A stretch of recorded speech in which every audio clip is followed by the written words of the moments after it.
Olá, sejam muito bem-vindos ao programa Empresários em Ação, um programa da Associação das Micro, Pequenas Empresas e dos Empreendedores Individuais aqui da nossa região metropolitana de Florianópolis, que vai sempre ao ar pela querida e democrática TV Floripa, o canal 4 da ANET, o espaço de debate, atualidades do mundo da micro, da pequena e do empreendedor individual, essa força motriz do desenvolvimento econômico que tanto faz a diferença aqui na nossa região. Hoje recebo o advogado Alberto Gonçalves, especialista em Direito do Trabalho e Direito Sindical pela banca Gonçalves de Souza Advocacia. Alberto, seja muito bem-vindo ao nosso programa. Muito obrigado, Fábio Braga. Para nós é uma honra estar aqui nesse programa que visa o fomento da atividade do micro e pequeno empreendedor.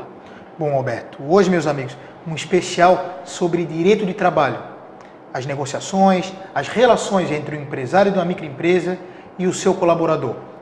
Ainda há muita dúvida como funcionam as relações, qual é o regramento. O empresário ele é muito bom no que ele faz, mas ele pouco conhece, às vezes, de legislações, porque ele não precisa ser um especialista, né?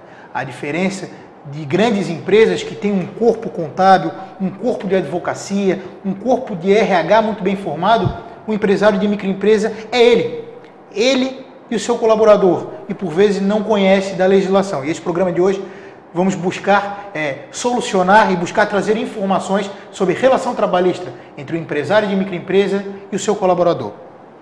Alberto, há uma grande dúvida se todo trabalhador é um empregado. Fala um pouco para nós sobre essa relação. Fábio, a micro e pequena empresa, e esse assunto é um assunto que deve vir à tona e deve ser tratado com muita cautela pelo micro e pequeno empresário. Nem todo trabalhador ele é empregado. Tá? O empregado ele precisa ter 3 requisitos: a assiduidade, a pessoalidade e a subordinação. Tá? A pessoalidade, ele tem que prestar o serviço pessoalmente ao empregado. A assiduidade, ele tem que prestar, logicamente, o serviço de forma assídua e não eventual. Né? E tem mais um requisito, né? Que agora me fugiu. Periodicidade? Periodicidade, né? Não pode ser imperial. Então, para fechar, o requisito de ser um trabalhador, de ser um empregado, tem que preencher. Não preenchendo esses 3 requisitos, ele continua sendo um trabalhador, mas não a função do empregado. Não, aí não existe o vínculo trabalhista entre a empresa e o empregado. Aí verbas decorrentes da relação de emprego não são aplicáveis. Ok. Dentro das relações do trabalho entre o empregado formal, que preenche o requisito com carteira assinada, e o empreendedor, por vezes, no cotidiano, há necessidade da aplicação de algumas penalidades. Algum tipo de atraso, falta, há situações que precisam ser penalizadas porque a legislação. Fala um pouquinho para a gente sobre as questões de penalidade com relação ao empregado. Fábio, já me diziam nos meus idos tempos de estudante que uma grande empresa, economicamente falando, antes ela tem que ser grande juridicamente. Então, toda empresa ela deve ter um registro dos seus empregados, em especial o registro de advertências e penalidades. Né? O empregador, ao aplicar a penalidade, ele tem que ser na hora. Né? Ocorreu a penalidade, aplica-se imediatamente. Ocorreu a infração, aplica-se imediatamente a penalidade. A gente vê que a relação, por vezes, do empregado, aquele que preenche o requisito, como a gente falou, com o empresário de microempresa, às vezes um relacionamento muito próximo, né? O que às vezes a gente vê que o empreendedor é padrinho, às vezes é um amigo, é um relacionamento muito próximo, né? A necessidade da aplicação da penalidade, se for feita, ela tem que ser aplicada, Alberto? Ela tem que ser aplicada sob pena de depois não ser argumentada judicialmente. Numa demanda judicial posterior, se não argumentada anterior, não poderá ser levada no futuro, é isso? Exatamente. Bom, então empresários, fiquem atentos. Por mais que a relação seja próxima entre você, empreendedor, e o seu laborador, há necessidade de respeitar os requisitos que a lei precisa, inclusive com relação à penalidade. Nós vamos entrar em várias situações que eu quero conversar contigo sobre férias e 13º. Isso não vamos deixar de passar. Mas há uma situação anterior que eu preciso trazer, Alberto, e abusar da sua habilidade de advogado com especialista em direito sindical. O empreendedor de microempresa, conquistamos uma grande vitória, é não precisar fazer a contribuição sindical laboral. Ou seja, o empreendedor que tem uma micro e pequena empresa, a Lei Complementar 123 preceitua que nós não precisamos contribuir para o sindicato laboral. É o tratamento diferenciado e favorecido que a lei nos permite. Todavia, com relação ao laborador, isso já não se aplica. Com relação ao laborador, precisa-se fazer o recolhimento das contribuições sindicais. Com relação à relação sindical entre o empreendedor e o sindicato, como se dá, Alberto? Se dá normalmente, tá? O empreendedor ele tem que verificar qual é a sua categoria econômica, tá? Verificando a sua categoria econômica, deve verificar a qual sindicato ele se enquadra, né? Se é o da indústria e comércio, se é o das escolas, se é o do comerciário, entende? Então, tem que ter essa situação e deve contribuir anualmente de acordo com a legislação trabalhista para o seu sindicato, que se chama contribuição sindical. Alberto, eu montei uma lanchonete, uma microempresa, formalizei o empregado naqueles requisitos, anotações na carteira de trabalho. Como eu vou saber que sindicato eu tenho que fazer o recolhimento, o repasse dos valores? Aonde que eu busco? Quem me diz, quem me avisa para qual sindicato esses meus laboradores? Que às vezes eu tenho um chapeiro, um garçom, um financeiro, um administrativo, são várias pessoas trabalhando numa empresa e eu não sei para que sindicato contribuir. Aonde eu descubro, como eu sei, aonde eu, empresário de microempresa, sei muito do meu negócio, mas não sei da parte sindical da minha empresa. Uma boa alternativa é buscar um bom escritório de advocacia, né? Mas não tendo essa condição, os escritórios de contabilidade, a grande maioria está apto para prestar essas informações. Não tendo essas informações, o escritório de contabilidade, o micro e pequeno empresário pode ir no Ministério do Trabalho e Emprego, que existem delegacias nas principais regiões de Santa Catarina, e lá ele pode se informar qual sindicato ele deve contribuir. Todo empregado formal, registrado, preenche o requisito, tem que recolher a verba de contribuição sindical? Para as micro e pequenas empresas, para o empregado não há necessidade. A necessidade da contribuição patronal para o sindicato respectivo. Tem um empregado formal, tem que recolher, tem. E é essa a situação. Exatamente. Bom, o Alberto sabe que a legislação trabalhista hoje ainda é uma questão, para nós muito, não quero nem dizer obscura, mas é uma questão ainda muito a ser estudada, porque por vezes empresários nos ligam lá na associação, que por essa proximidade de relação, às vezes acabam indo para uma audiência na Justiça do Trabalho, e várias coisas que se deram na relação, às vezes são esquecidas com uma forçação de um acordo ou algo parecido. Então, algumas coisas a gente precisa salientar como a legislação preceitua. Algo que a gente pergunta muito, vários empreendedores mandam inclusive e-mails aqui para o nosso programa, relativo a férias. Nós temos uma proposta de um simples trabalhista que nós vamos discutir no posterior, que a gente deseja fracionar, tem diversas situações. As férias do empregado, o empresário de microempresa, às vezes é ele e um funcionário sequer. Se ele dá um mês de férias corrido, é 50% da força motriz da empresa dele parada. Ele pode dar fracionado, tem que dar os 30 dias corrido, férias para o empregado de uma microempresa. Como que ele pode se dar? Fábio, as férias do empregado, ele deve ser concedida com 30 dias de antecedência, ok? A regra geral é de que não pode fracionar essas férias. Mas a gente encontra justamente esse empecilho, né, de um empresário só ter aquele funcionário, e se esse funcionário sair de férias durante um mês, o negócio dele para durante um mês. Tá? Isso aí a gente encontra uma situação excepcional, onde o empregador pode fracionar as férias do empregado. Quem escolhe a data é o empregador e não o empregado. Isso tem que ficar bem claro.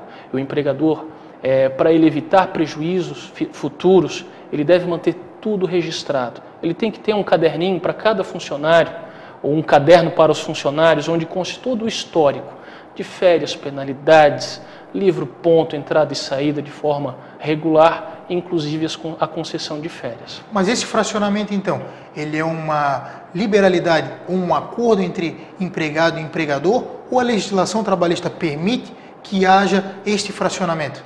Isso é um entendimento jurisprudencial, tá? É um entendimento jurisprudencial, uma vez que a CLT, que é um documento anterior à Constituição de 1998, ela diz que só pode, em casos excepcionais, fracionar as férias, só que não especifica quais são essas excepcionalidades.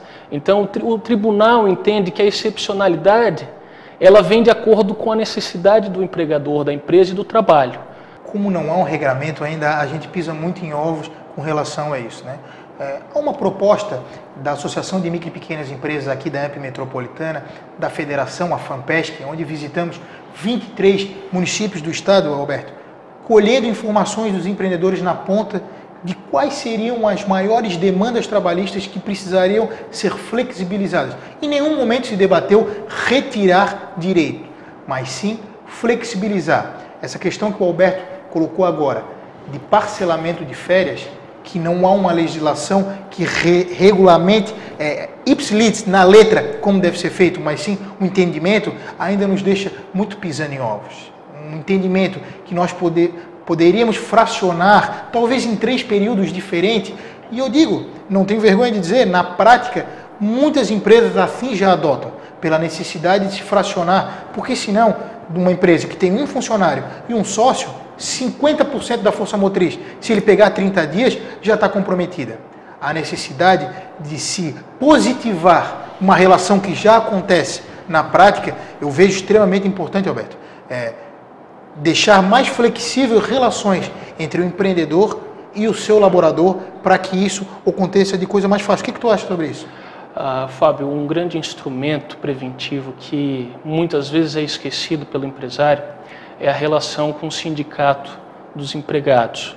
A realização de acordos coletivos, inclusive pelos micro e pequenos empresários, micro e pequenas empresas, ela é fundamental. Ela dá uma chancela àquele acordo e futuramente, mesmo que exista uma ação trabalhista questionando essa relação, esse acordo realizado, a punição, por assim dizer, ou o êxito da micro e pequena empresa é muito maior, é mais fácil de se mensurar o êxito dela em face de uma demanda de um empregado. Hoje, numa convenção coletiva, conseguiríamos adentrar em assuntos como esse de fracionamento de férias? Hoje sim. Há a possibilidade, então, que num debate entre o sindicato laborador e o sindicato dos empresários consiga se colocar numa ata de convenção, essa convenção, essa liberalidade, há a possibilidade? Há a possibilidade. Inclusive, há a possibilidade de os empresários fazerem isso individualmente com o sindicato, através do acordo coletivo. Bom, isso é algo que o Alberto tocou, muito importante. Porque, Alberto, uma demanda grande dos empreendedores é que nas relações sindicais, mas do sindicato patronal, ou seja, das empresas, as demandas da grande empresa, por vezes, vão à mesa de debate e as demandas das pequenas, às vezes, acabam não entrando na mesa de debate. Talvez por uma pouca participação, assume inclusive o nosso pedaço de uma pouca participação em sindicatos. Ainda há uma dificuldade do empreendedor participar de sindicatos, né? A palavra sindicatos ainda é forte para o empreendedor, né? Então, olha, o Alberto comentou, a importância do empreendedor participar do seu sindicato, além da associação, do seu sindicato da sua empresa, para que as suas demandas trabalhistas, da necessidade do dia a dia, consigam aí em debate em umas convenções coletivas. É isso, Alberto? É isso mesmo. Bom. É importante não se perder de vista, Fábio, o empresário ter esse senso do coletivo, né? que é ou participar do sindicato, ou participar daquela associação que trate dos interesses dela. Isso é o mais importante. Não só do sindicato, porque muitas vezes o sindicato é adormecido, mas sim daquela instituição que faça às vezes de sindicato. Bom, com esse gancho, levantando a associação na bola que ela merece, nós vamos a um rápido intervalo e daqui a pouco a gente volta para comentar a legislação trabalhista e a relação entre empregador e empregado na micro e pequena empresa. É um minutinho só.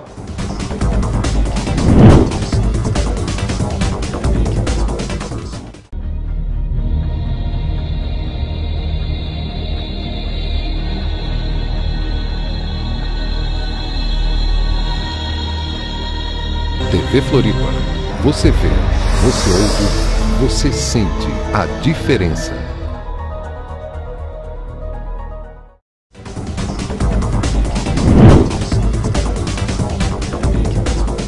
Voltamos com o programa Empresários em Ação, hoje num especial sobre legislação trabalhista, a relação entre o empregado e o empregador da micro e pequena empresa. Hoje com o advogado Alberto Gonçalves, especialista em Direito do Trabalho e Direito Sindical da banca Gonçalves de Souza Advogados. Alberto, primeiro bloco tratamos de assuntos sindicais, sobre 13º, sobre férias. Agora vamos tocar num assunto sobre aviso prévio. Meus amigos, houve uma alteração de legislação há pouco e o pessoal ainda não entendeu como que faz o aviso. Ele é indenizado, ele não é? Ele deve ser trabalhado, não deve ser? Como que eu faço agora o aviso prévio daquele trabalhador que vai ser desligado da empresa? Alberto, como funciona agora o regramento do aviso prévio?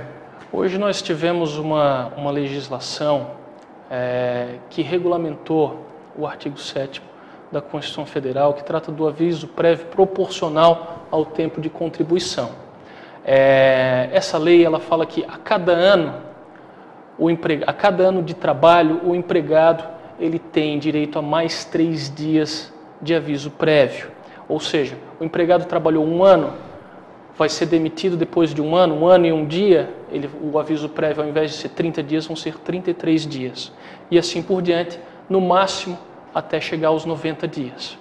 Tá? Com relação ao aviso prévio dado pelo empregado que pede demissão, a situação é um pouco diferente. Existe uma regulamentação do Ministério do Trabalho que ela diz que o aviso prévio, na forma proporcional, ele vale apenas para a demissão sem justa causa e não para a demissão, para o pedido de demissão do empregado. Tá? Então isso é algo que ainda está sendo trabalhado, não existe uma decisão do Tribunal Superior do Trabalho com relação a esse aviso prévio proporcional, como deve funcionar.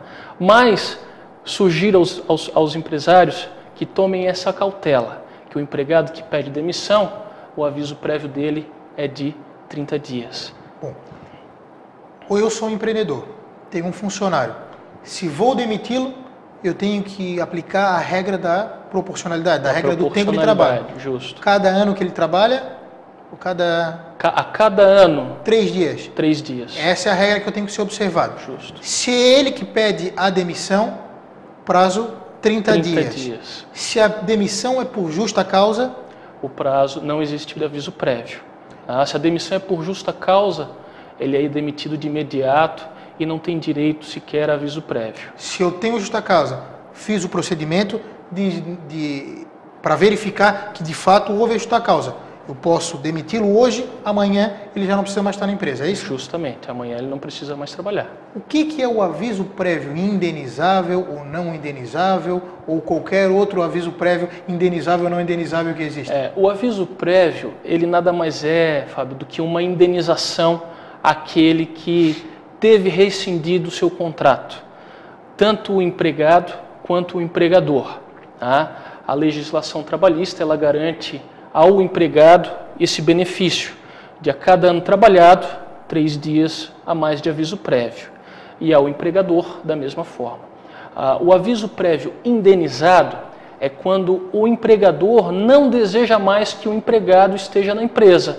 Então ele indeniza os 30 dias ou os 33 dias. O tempo proporcional ou um tempo proporcional que ele tenha direito para ele não mais precisar trabalhar. O aviso prévio proporcional, então, ele indeniza esse tempo que ele teria que cumprir na empresa e ele já não precisa vir mais, é isso? Já não precisa vir mais. Bom, isso era algo que eu não fazia a mínima noção de como acontecia, Alberto. Exatamente. Bom, com relação, acho que ao aviso prévio, a gente deu um bom detalhamento. 13º, como que eu pago, tenho que pagar integral, que valor que é 13º? Todo empresário que tem um empregado tem que pagar o 13º? Todo empresário, todo empregado tem direito a 13º, tá? É uma gratificação, aquela gratificação natalina, né?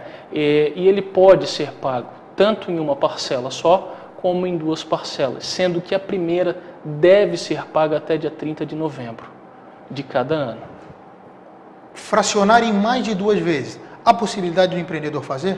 É um pouco temerário, porque isso até pode ser feito, mas se isso vier a ser discutido judicialmente, pode o empregador ou o empresário vir a sofrer algum tipo de penalidade em razão dessa conduta.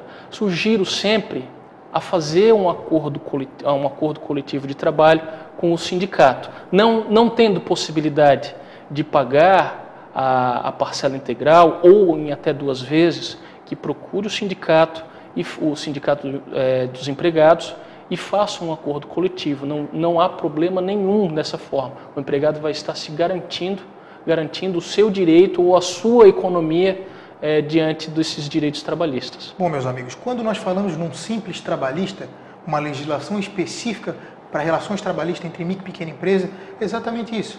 Não se quer retirar direitos, mas sim flexibilizar direitos entre laborador e entre empresa nas relações trabalhistas.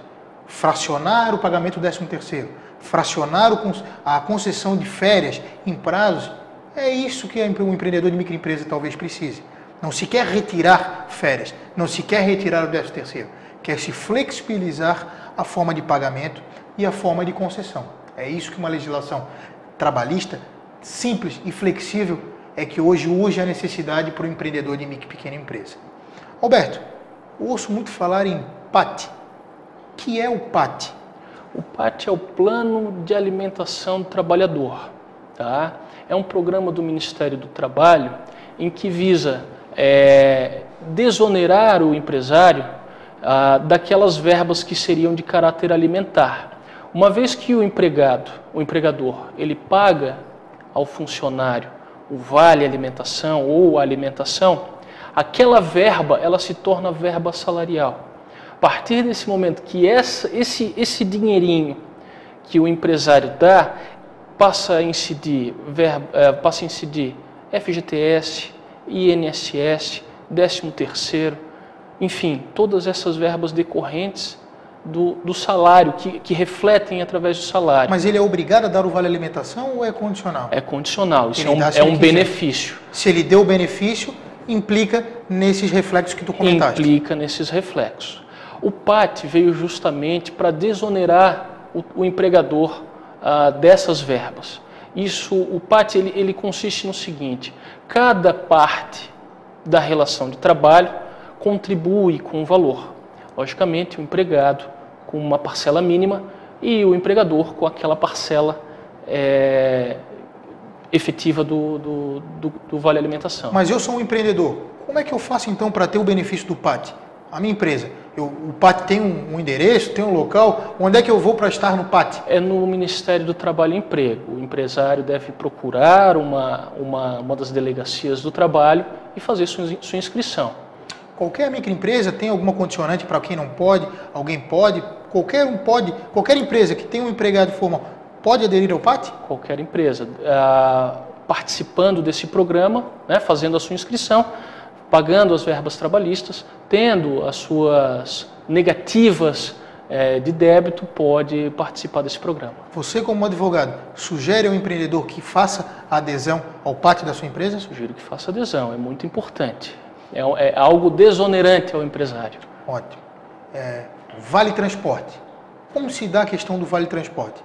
Assim como a alimentação, ele é facultativo, ele é obrigatório. Como se dá o vale transporte? Tem reflexo também? Não, o vale transporte ele não tem reflexo, mas ele é algo obrigatório desde que o empregado solicite. Tá? Ele tem que solicitar e tem que necessitar de transporte público para ir até o trabalho. Esse vale tem os mesmos reflexos?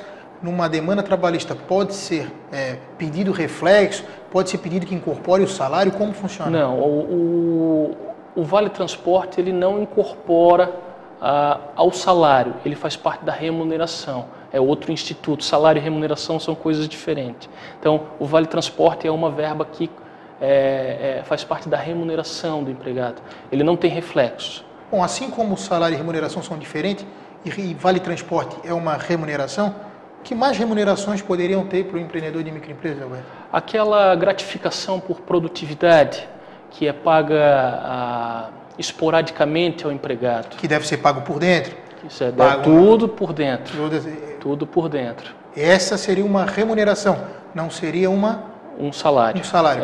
Então, a remuneração, que são essas contribuições de produtividade, não incidiriam também os reflexos, como a gente comentou? Exato, não incidiriam. Bom, ainda nas relações trabalhistas, Alberto, tivemos uma situação muito engraçada do empreendedor de microempresa da cidade de Joinville, que no final do ano, ele de forma de muito bom grado, ele forneceu a todos os seus laboradores, todos os seus funcionários ou colaboradores, ou como quiserem chamar, um peru de Natal, como um presente de Natal. De muito bom grado, ele muito feliz, ele deu para todos este peru de Natal, Alberto. Naquele mesmo mês, um dos laboradores dele foi desligado da empresa. Ele recebeu uma ligação desse ex-funcionário, mencionando que ele queria o recibo de entrega deste peru. E que se não tivesse o recibo de entrega, ele entraria com uma demanda trabalhista e a relação deste presente também entraria no pedido dele por não haver um recibo. Todos os presentes, ou de Natal, Páscoa, algo parecido, precisa ser formalizado com um recibo de entrega? É uma situação bem peculiar, né? Então, eu acredito, eu não exigiria isso do meu cliente, né? Exigiria que isso fosse de alguma forma comprovada através de cartas, né? Agradecendo ao empregado o trabalho naquele ano, mas não vejo necessidade nenhuma. Seria muito peculiar seria muito peculiar mesmo essa situação no meio jurídico trabalhista. Cobrar um peru de Natal como forma de salário. Eu trago essa atenção, Alberto, para mostrar como a legislação trabalhista e a relação ela é peculiar, né? Às vezes, quando a gente está na relação, no trabalho, ela se dá de forma muito harmônica. Mas, às vezes, quando ela se encerra, todo o coleguismo, toda a amizade, todos os dias que tu deixou o teu colaborador faltar, todos os dias que tu fez vistas grossas para alguma coisa por esta relação, às vezes, no rompimento da relação, ela às vezes é apagada numa demanda trabalhista, né, Alberto? É um sopro numa vela que se acaba a amizade. Assim como a gente apaga aquele fogo da vela com um simples sopro, a relação trabalhista também.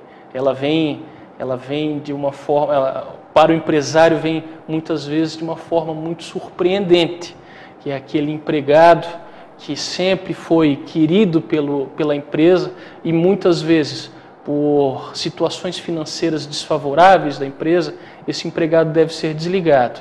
E muitos advogados, muitas vezes até inadvertidamente, aconselham seus clientes, empregados, a ingressar com ação trabalhista.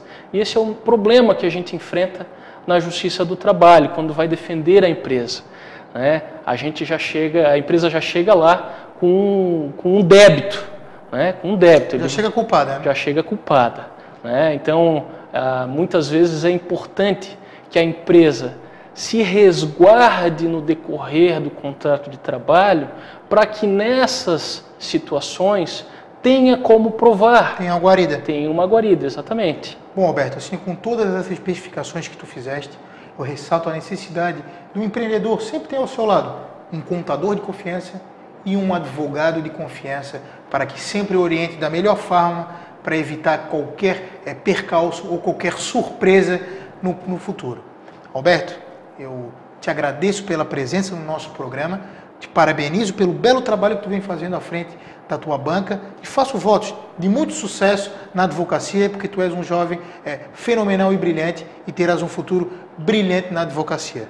Fábio, muito obrigado pelo convite, eu fico muito honrado e deixo um abraço da nossa sociedade, a AMP, que vem desenvolvendo um trabalho primordial na congregação de direitos, no fortalecimento da micro e pequena empresa. Nós, como advogados, também somos microempresários, mas não somos vistos dessa forma. E esse trabalho é um trabalho que vem sendo desenvolvido com grande maestria pela AMP e por ti também. Obrigado. A você que esteve conosco, o meu mais profundo agradecimento, certo? Que estaremos neste mesmo canal, neste mesmo programa para discutir os assuntos de micro e pequena empresa em breve, porque fatalmente, juntos seremos sempre mais fortes.